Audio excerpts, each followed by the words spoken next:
Have you spoken to Gloria or Roland recently? No, I haven't spoken to Roland since 1985 when we were over with him in Los Angeles and took him to Disney World. In Rome? Reported in Rome? Yeah, that's it. We did it in Rome and all that. Gloria, the last conversation we had with Gloria was rather a heated one. We wanted Gloria to do an interview for us for the TV documentary. And we talked to Glo about it, and because at that time, 85 and around there, we were getting on very well with her. We'd taken the gold disc over to her, which she was touched about, and we'd spent 2 weeks with her and thought we'd got to know her quite well. And what we did was we contacted Glo and said to her, look, we're doing a TV documentary about Marc. Obviously, you're an integral part of everything. Will you do an interview? And she said, let me think about it and I'll come back to you. And she didn't call us back. We got some heavy bloody business manager called us and said, yeah, Glo will do it, but she wants her first class airfare paid from the US to England. She wants $10,000, or was it £10,000? I can't remember, it's 10,000. 10,000 either or, for appearing in it. And she wanted executive producer control. And June couldn't appear. And June wasn't allowed to appear because Glo asked who else was in it. That's right. And when these demands came back, I told the business manager that we weren't interested and we weren't going to move forward on that basis. Asked if there was any chance of it being any different. He said no, that was the deal. Take it or leave it. He said thank you very much, we'll leave it. Ironically, having also approached June, all June asked for was a £50 riding hat for her daughter, and that was all she asked for. She wouldn't take any more money. She didn't mind that Gloria was going, because at the time we told Gloria that June was going to be in it, we told June that Gloria was going to be in it, and that's all I can tell you about the two women. I think it sums it up. Okay. What do you do now for a living? What do we do now for a living? Whoa, tough question. Well, it's been reported that we're anything from street corner perverts. Dirty Mac Brigade. Dirty Mac Brigade, yeah, we'll go into that in a minute. But in actual fact now, well, there's two things we're involved in. We do a lot of work with celebrities. And I ain't going to mention any of them anymore because the last time anybody found out about us being involved with celebrities was when, you obviously know about this, we worked with Andre Agassi for 2 years. And quite honestly, I can't get over the crap and the hysteria about why on earth we can't work with celebrities. I just don't understand. There were some particularly filthy, nasty little emails from a French idiot about it, which won't go into, but now we don't mention the clients who we're involved with on that side. And the other side of what we do is we are actually in the adult publishing business. We design and create top shelf magazines. Things like, well, if you like, things like Mayfair, Club International, that sort of elk, top shelf, for boys who want to grow up gracefully and understand about women without actually. Oh, Kevin! He's falling off his chair. I actually cut my teeth when I was 15 years old. I actually worked with a glamour photographer and learnt how to take photographs, but moved out of it to do other things. And about 2 or 3 years ago, Shan and I wanted to change direction completely. I picked up the camera and we did glamour photography. And funnily enough, the reason we got into that was because a friend of ours did this videos.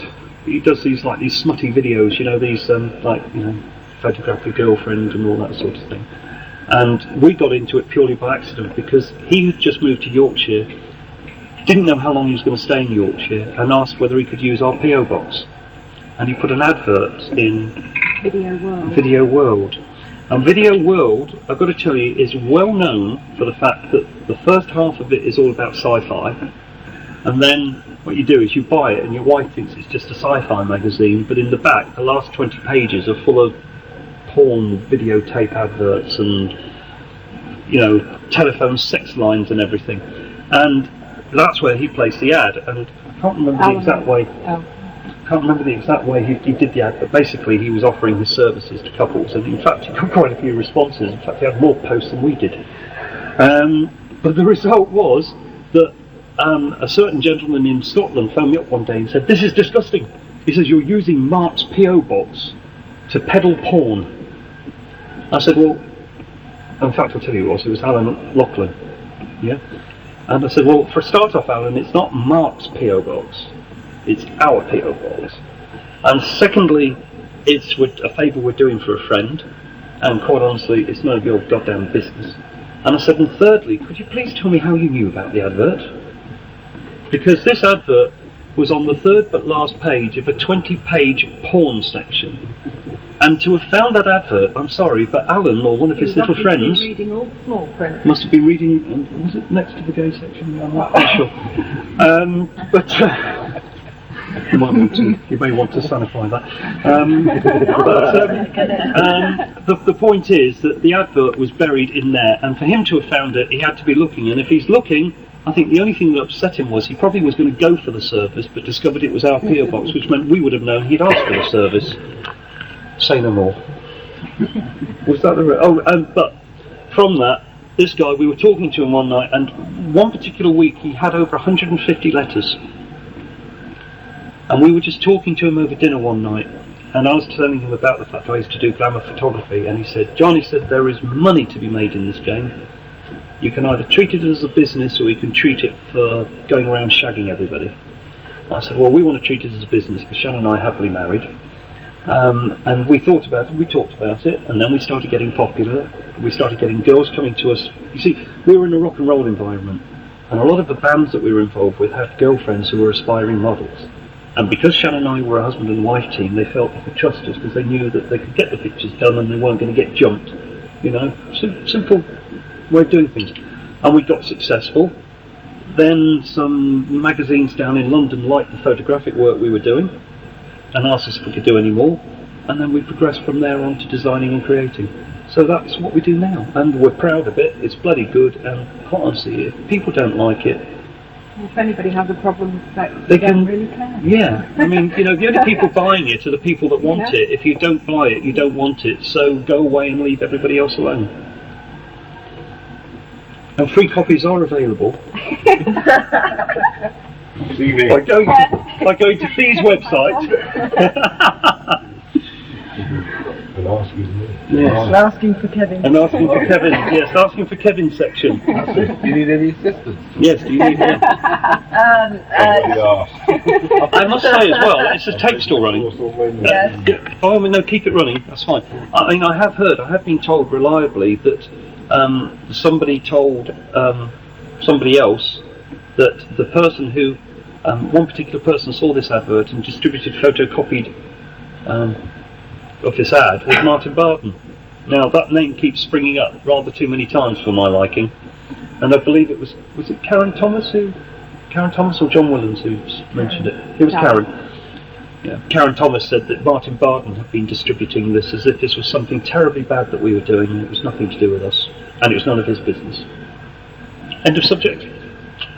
Move on. Okay. Do you know anything about the Bowie Trust Fund? No. What do you remember about the 16th of September 1977? One of the worst days of our lives. Yeah, and I would say that only what I've already said in the book. I think we did about the morning I was on the way to work, and it was on the radio in the works bus.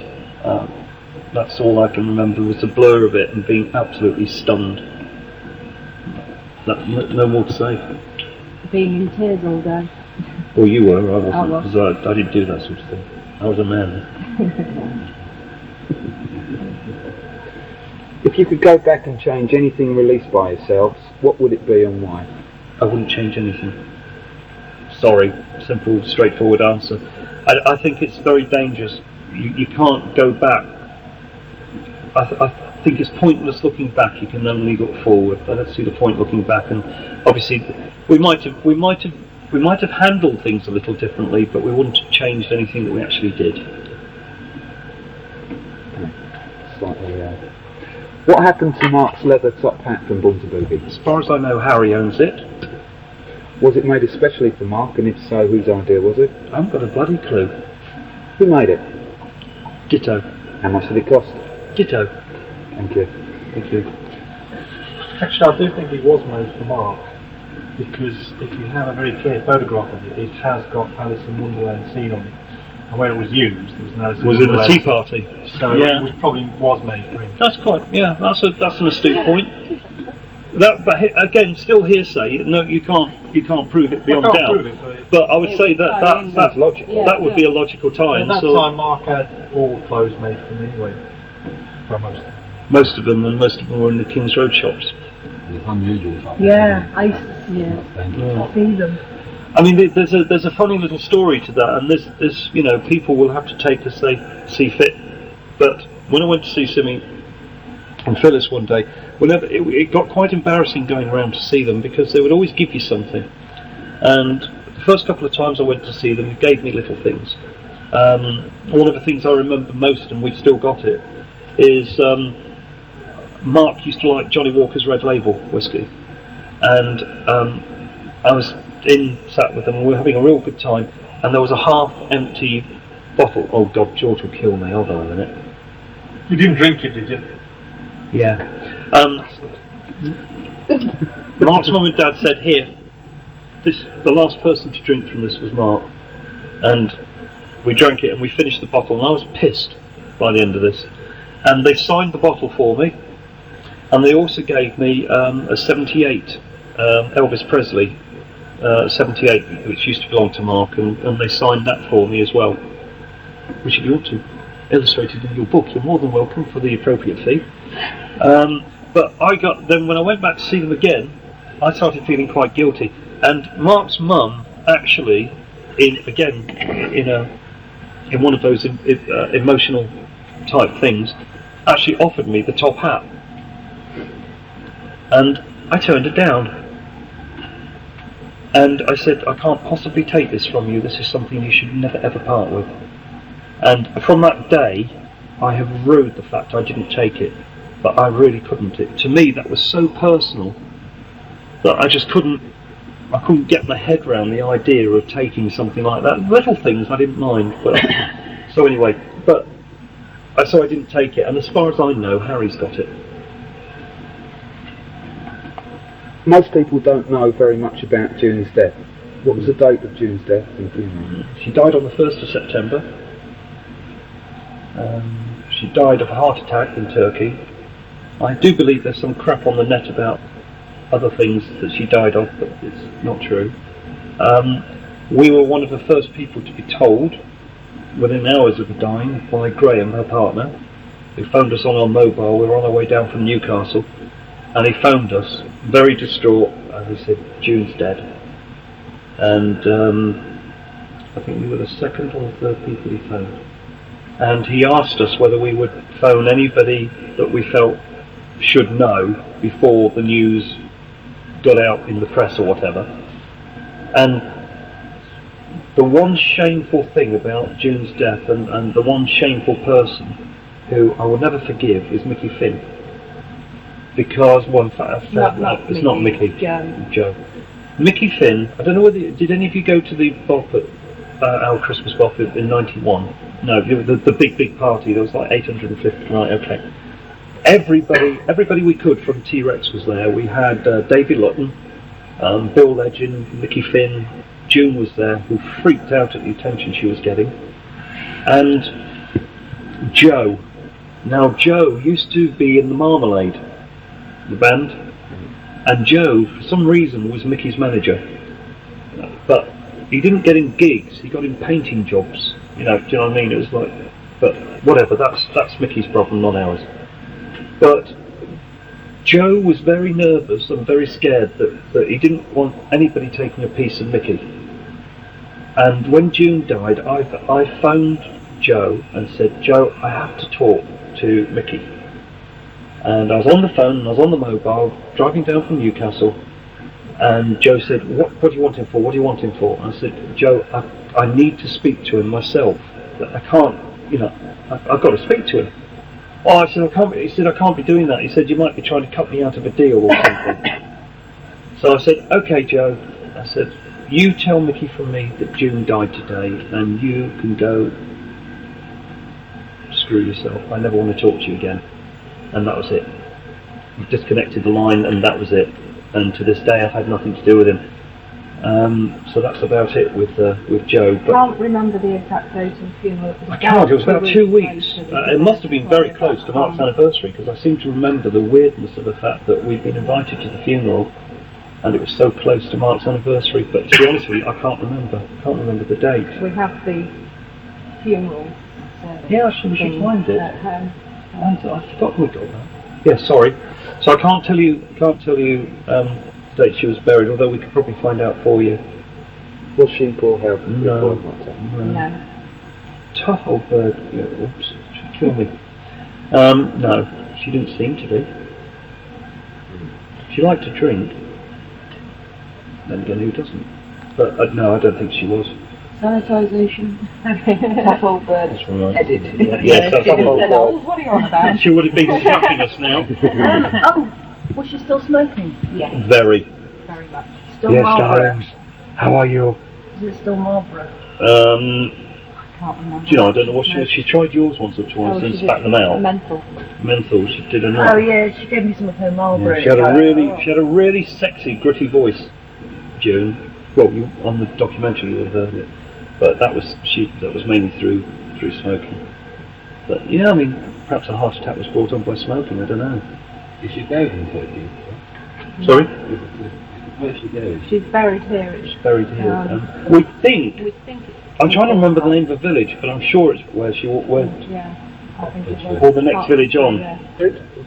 buried. Buried. You don't have to put that in. Just the fact that. No, it's not actually.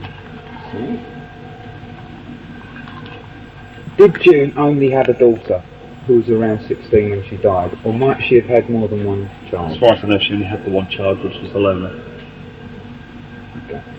Did she remarry? No, she swore she never would. How did you get to meet Mark's wife, June?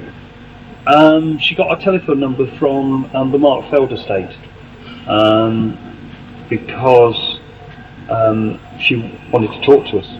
Basically, she got the number from one of the lawyers there, and she just contacted us and said that she loved what we were doing. I can't remember. There must have been something happening at the time, but I can't remember what it was. No.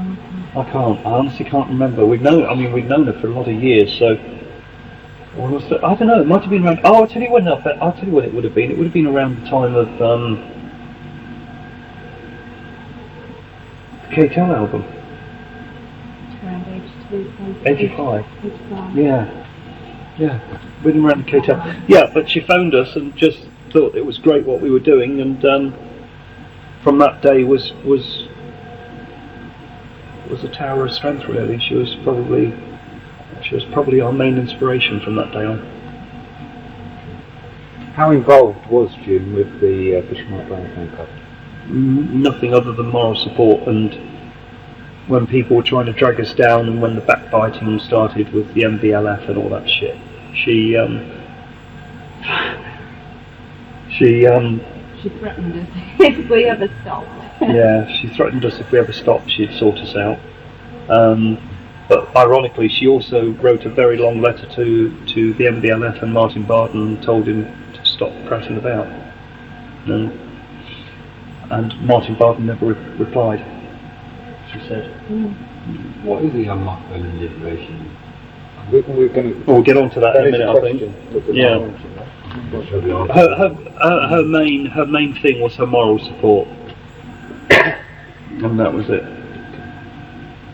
What did June think of the reworked versions of songs, such as the Mega Mix? June's attitude always was that if it promoted Mark and it kept Mark's name on people's lips, then it was great. She didn't really have an opinion other than that. She didn't think that we were wrong to remix. She didn't think that we were right or wrong to repackage or anything. She just felt that it didn't matter. What was important was that Marc was remembered. When Marc first formed Tyrannosaurus Rex, he used an acoustic guitar. Did he use more than one? And do you know what make it or they were and where they are now? No idea where they are now. I can never. Acoustic guitars are not one of my strongest points. I know one was an Epic. Yes, one of them. He had more than one. He had three, I think. As I say, I can remember seeing two different ones. I remember seeing him on stage at Barnstable Town Hall in 1969, and he had three up on stage. But what they were, I'm not very good with acoustics. If Marc were alive, would he be happy that Levi used his song 20th Century Boy, as it resulted in him charting in 1991? I don't know. I don't know whether. I don't see any reason why he wouldn't have been, because it wasn't a remix, it was the original, it was a classic. So I always remember when the crap was hitting the fan at the time over all this with this MBLF nonsense, they actually made a public statement that Marc would never have agreed to being involved in a Levi's commercial because he never wore jeans. Not true. Yeah, totally not true. We have got pictures after pictures. In fact, do you remember that print you gave us where it's got those great big jeans with the bell bottoms? And that to me summed up the MBLF. They pounced about as if they knew things, and that was a classic. Yeah. Okay. The advert had male actor Brad Pitt in. How did the advert come about? Levi chose the song, we assume. Did they contact you as you had the rights to the music? No, we contacted them. We contacted them because we had read in the News of the World, they had like a showbiz column. And in the showbiz column, it was one of these, you know how these on the grapevine things, you know, it was here the next blah blah blah. And what it said was, hot news, the next Levi commercial is going to be Marc Bolan T.Rex. And I think it was going to be Children's Revolution. I think so. It was. That's right. It was going to be Children's Revolution. And Shan and I read this, and we thought, well, that's interesting. We own the rights to this at the moment, so I wonder what's going on here. And we wondered whether somebody was doing naughty deals. But in actual fact, I contacted Levi's and said, is it true that you're thinking about using a T.Rex on for your next commercial? And he said, well, no, it isn't really. No, it's just tittle-tattle. I said, oh, fine. I said, okay. I said, well, look, we run the official label and the official fan club. If you ever decide you want to use a Marc Bolan song, please let us know, because, you know, we'd love to be able to help you. And I said, well, thank you very much. And it was one of those conversations where it was, don't call us, we'll call you, you know. Put the phone down. About 4 hours later, I think it was as long as that. About 4 hours later, we got a telephone call from a young lady at Levi saying, actually, it might be rather nice because, you know, it's all the thing at the moment, all the glam and everything. And she said, could you send us a tape of what you would consider the best 6 songs that would fit a Levi type product?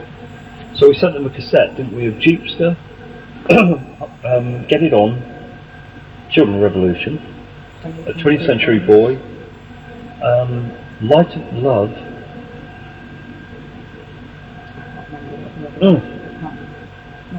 Metal Guru, I think. Sent them the tape, and then about a week or so after that, they phoned and said, could you come to London and see us, because we think we'd like to use this. And they talked about, then they said they decided that 20th Century Boy was what they were going to try. And then they talked to us about the people they were going to use, and there was this really good-looking lad. And they said, well, this is going to be the male, you know, this is one of the ones we can... And Shan said, oh, he said, he looks really nice. And then there was this really gorgeous husky girl.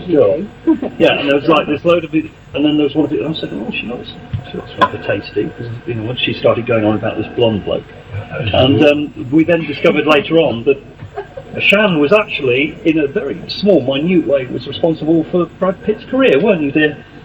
Because it was his first acting, that was his first acting role, was in a Levi commercial. So just ask that. You said interestingly, you sent them 6 tapes or 6 songs, Mm. and 2 of those were songs Were that not you didn't ours. control. Yeah. Yeah. We thought they would be suitable. That's Just thought they'd be because, suitable. I mean, most people would only sing the songs that you can make some money out of. No. I hadn't thought of that. No. They are, Damn it. They are Yes. If they'd chosen Get It On, I know. shit. Yeah, no, you're quite right. But no, I mean, well, They asked because us what we thought Well, I was suppose They asked us what was that's the it. difference between somebody who's in it as commerce and well, somebody hey, who's in I've got to it say that because we of- hoped to God it was going to be Elvis, but I hadn't really thought about that. No, but we just chose what we thought were the best 6 songs, and I think Hot Love or Get It On, I thought would be perfect for Levi's. We just thought Yeah. that anything that featured Mark on a commercial would be. Was it just the British album, or was it worldwide? No, Was it just idea. in No idea. No idea. No idea. I think it was only British. No, it was Europe because they released it in Germany. The single was released. Yeah, the in release. Germany, In fact, funny enough, it went to #1 in Germany. But then again, it's easy to go to #1 in Germany, isn't it? But yes, so that's it. Do you know who the coloured child is, who gave Mark the Spaceball boots? No, all we know is that when June told us the story, and she didn't elaborate much on it, but it was a kid that lived upstairs. That's all we ever knew. Sorry? Can't remember. All I think the never. name's on the tape. One of the Yeah. tapes. June actually says the name of the child. Yeah, never. But other than that, I mean, didn't know them or anything. If Mark were here now, do you think he would have been been into the use of the internet as a way of getting information to fans quickly and globally? I would say so. I would think that Mark would have been into it. Mark would be. There were so many things that Mark did that were so innovative. I mean, when you look at some of his promos and things and things he did, he was way ahead. You know, to me, he was way ahead of his time in anything. So I think the idea of being able to sit, you know, with a laptop. I can imagine Mark would have been sat there on the planes and everything with his little laptop, and he would have been whizzing away emails to everybody and telling them, you know, to get his records on the shelves or else, and he would have been emailing people at Warner Brothers and asking them how their sinuses were, and then asking them please to give him the single he wanted. If you remember the thing that's up on there, you know, the letter I showed you to Warner Brothers, where he's desperate for, was it 20th Century Boy to be the new single in America? Anyway, he would have been doing that. He would have been whacking. I would say, yeah. It's quite a long question to ask. How did Mark and the photographer Pete Saunders meet? How did Pete become Mark's photographer for his early album covers? And can you confirm that the official Marc Bolan Fan Club did buy some photographs from Pete Saunders? And what were the terms of sale, i.e. one use or in perpetuity? Right, okay, let's try in in perpetuity. Right. I don't know how Mark and Pete Saunders met. I know that Pete Saunders was a friend of Mark and June's. We have a Pete Saunders expert work. I know that they knew him through that. I also know, funnily enough, we'll skip along a bit. June, one of the things that we were quite shocked at was June was looking through our photos and everything one day, and she said, "These are my photos. Where did you get them from?" And there's a whole series of pictures that Pete Saunders had given us, the negatives to, that were June's wedding and a party or something afterwards. And June swore blind, absolutely swore blind, that those photographs belonged to her, not Pete Saunders. And she told me that she was going to talk to Pete Saunders about it, and whether she ever did, I do not know.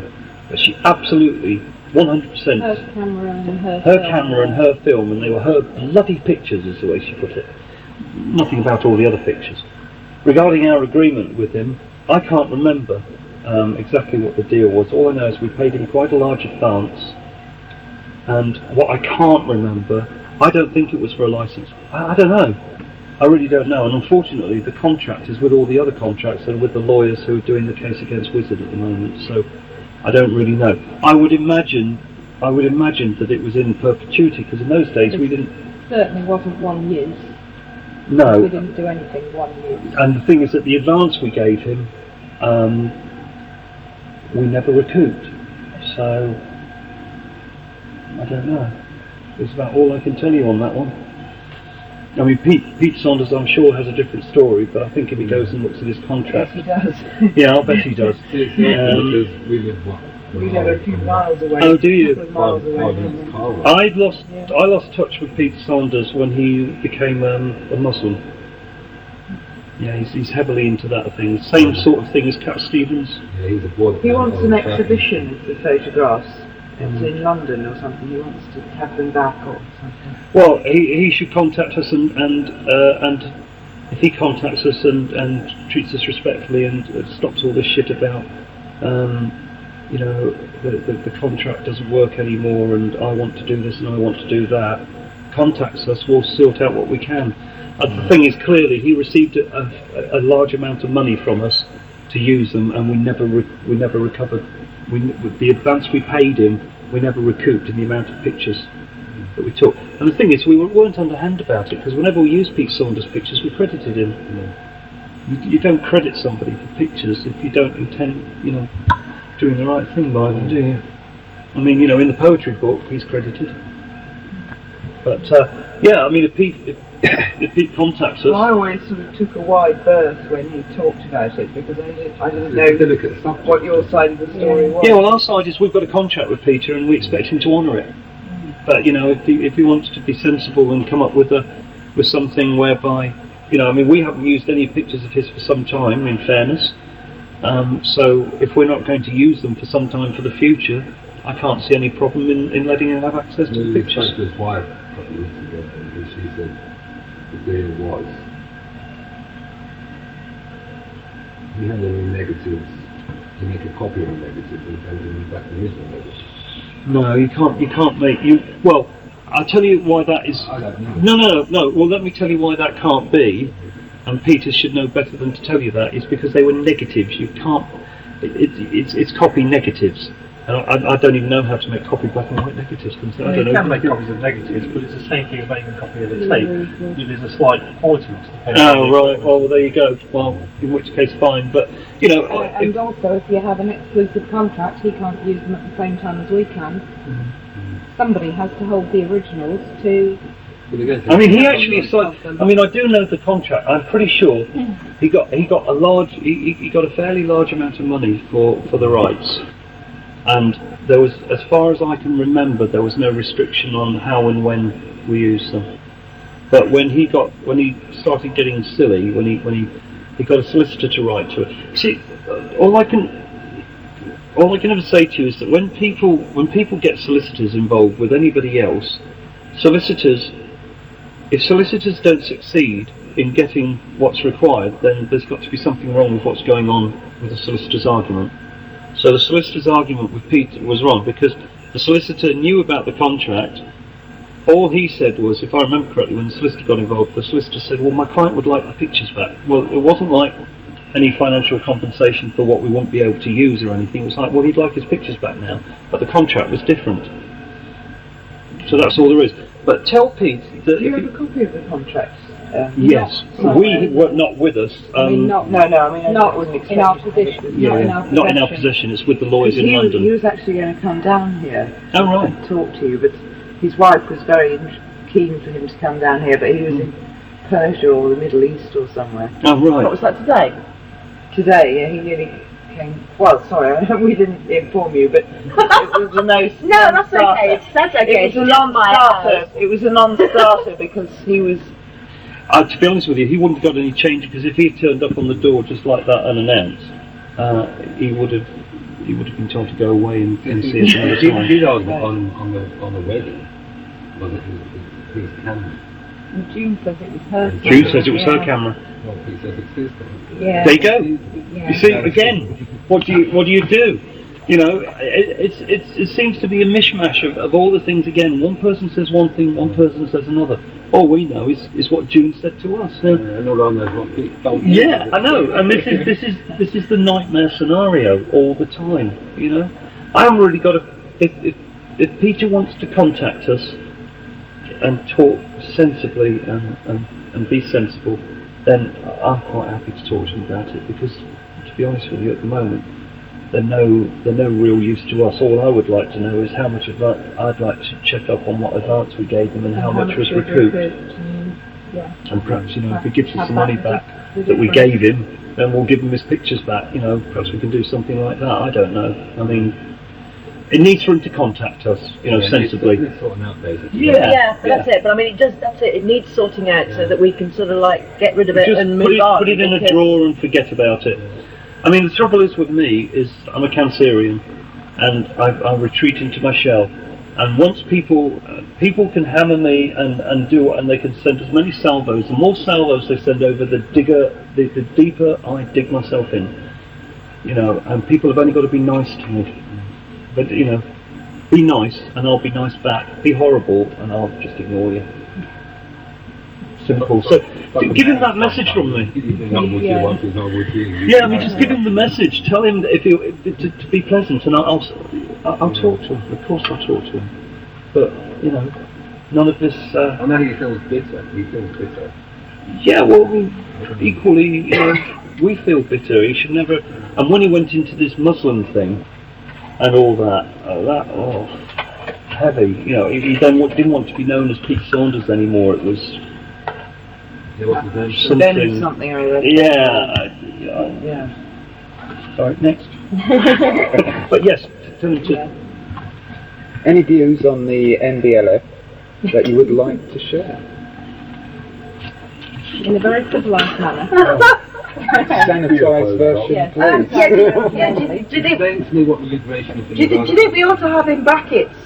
Nearly everybody laughed at this stage. Howls of laughter from the Liberation Front. When basically they were a group of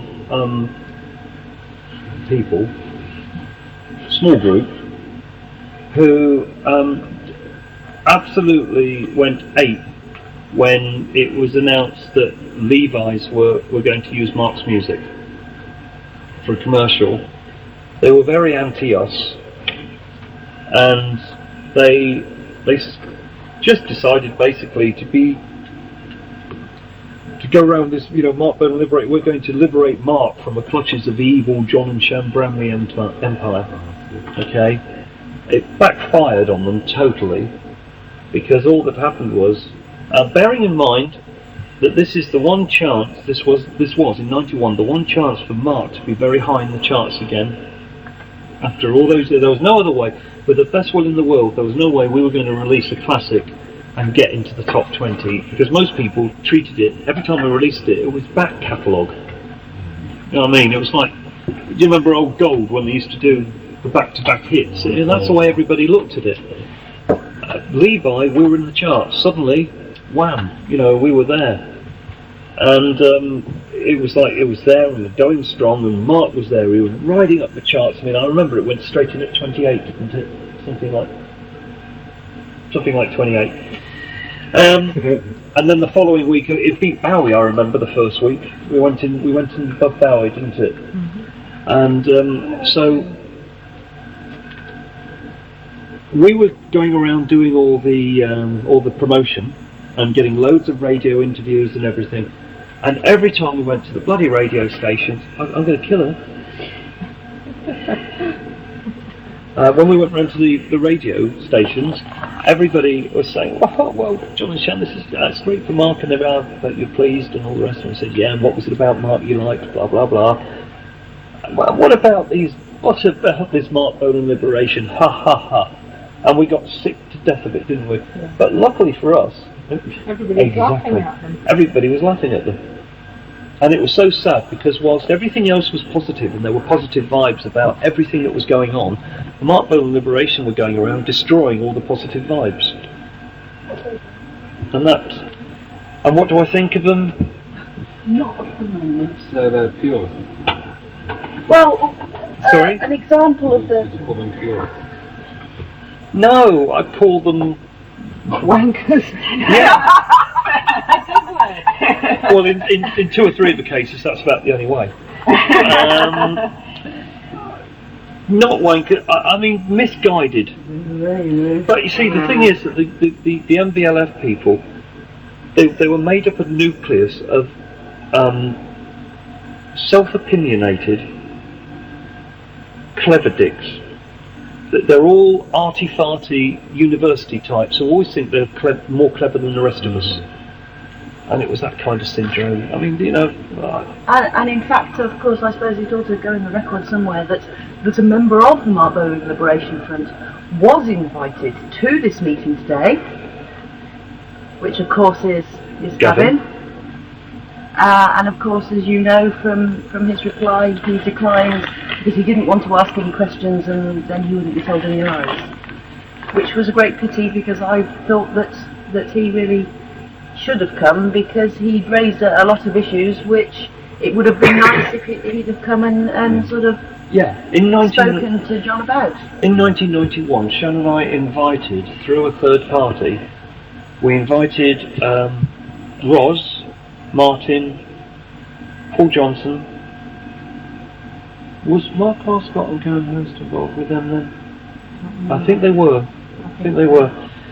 Although I don't think Mark Harscott and Karen were actually in the Marc Bolan Liberation Front, but they certainly were pally with them. We offered them the opportunity to meet up with us, and we were going to meet them in Tottenham Court Road, weren't we? That's right, at the Pizza Hut. In the corner. The pub and then the Pizza Hut. Yeah. And we invited them, and everybody said, "Oh yeah, they'll meet us, but you know, it's going to be tough. It's going to be tough." And then 2 days before we were due to go down to London, they all cried off. That just suddenly decided not to come to the meeting. And We should also mention the party of that year. yeah, but it might give somebody else an idea. I'll come to think of it, I know enough monkeys. Yeah, fine. Why don't you look at me then? So I've got the monkey sorted out for you, George, believe me. They'll be calling you Two Fingers George soon. Yeah, those two. It will be those two. They're the two that will leave you with, mate. The most amazing thing that's happened to us is that with all that was going on, obviously, you know, Bolan Mania was back without I mean, we got the Legendary Years album was #2 in the charts. The Legendary Years video was doing well. The single had done well. It peaked at 13, which was disappointing. Yeah, that's right. Sorry. Yeah, you're right. And then we were getting ready for the party. We knew it was going to be the biggest party of our life at Doncaster. It was going to be big. It was going to be huge. But like I say, we ended up having 890 people there. But about 3 weeks before the party, I got a phone call. And this person wanted to... Oh, I tell you who else was in the Marc Bolan Liberation Front. Noel Hammond. That's another one. There's a similarity between the blokes, but we won't go into that. Noel... Oh, no, it wasn't Noel. Somebody called me, and he disguised his voice, and he called me, and he said, John, I don't agree with everything you do, but it's gone too far. I said, what's gone too far? And he said, I don't know how to tell you this. He says, I'm scared. And I said, what's up? He said, there's a contract out on you. I said, sorry, what do you mean, contract? He said, they're going to have you done over. There's a contract out to kill you at the BOP in December. And I laughed, didn't I? Yeah. Laughed my head off. I said, don't be fucking silly, whoever you are, just go away. Put the phone down. Later on that day, I was talking to somebody from the Wizard Bahamas lawyer's firm, and he didn't think it was very funny at all. He said, I honestly think, in view of some of the posts we've received, I honestly think you should tell the police. And I still wasn't happy about doing it, was I? But then Shan started thinking about it and said, you've got to do something. So I phoned the police. Police came round to see me, took a statement, took it as a bit of a joke, didn't he? And he buggered off, didn't he? This was a uniform copper. The following morning, I get a phone call from Doncaster CID asking, the chap who had called said he was calling back the following day at 10 o'clock. Yeah. CID asked whether they could come and actually listen into the phone call, because they had decided to take it seriously, which I thought, again, I said, well, you're wasting your time, but come over. CID turned up half an hour, 45 minutes early. They called at 9:15. 9:30, the phone rang, and this guy called again. And he started giving me some information about who it was. CID were listening in. And then the next thing is, the following week, Doncaster police were phoned and they were told that there was going to be a killing at the party. Right? So, there we are at night of the party. Oh, and we were asked to cancel it. I wasn't cancelling. Oh, no way. I mean, personally, I didn't take any credence by it at all, did I?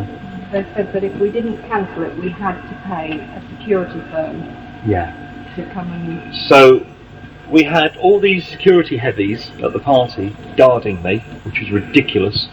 Everywhere I walked, I had a security man at the front and a security man at the back, which is ridiculous for the whole night. One would trail off, and then another one. It was fascinating to see these guys working, and they were good at their job. But when we got there, what we didn't realise until we got there, I got there and got to go in the lift, and all these fucking plainclothes policemen and policewomen get in with me, and Doncaster CID assigned 20 plainclothes police officers, right, to the party, and there's this Amazon blonde girl, wasn't there? And I looked at this girl, and her legs just seemed to go on forever. And I'm looking up at her and said, "And who are you?" And she says, "I'm your personal bodyguard." And I thought, yes, this is great. And she followed me, apart from the men's. She was everywhere, wasn't she? Yeah. But the thing that freaked out was that because it was such a big party, there were a lot of people there smoking dope, right? And the police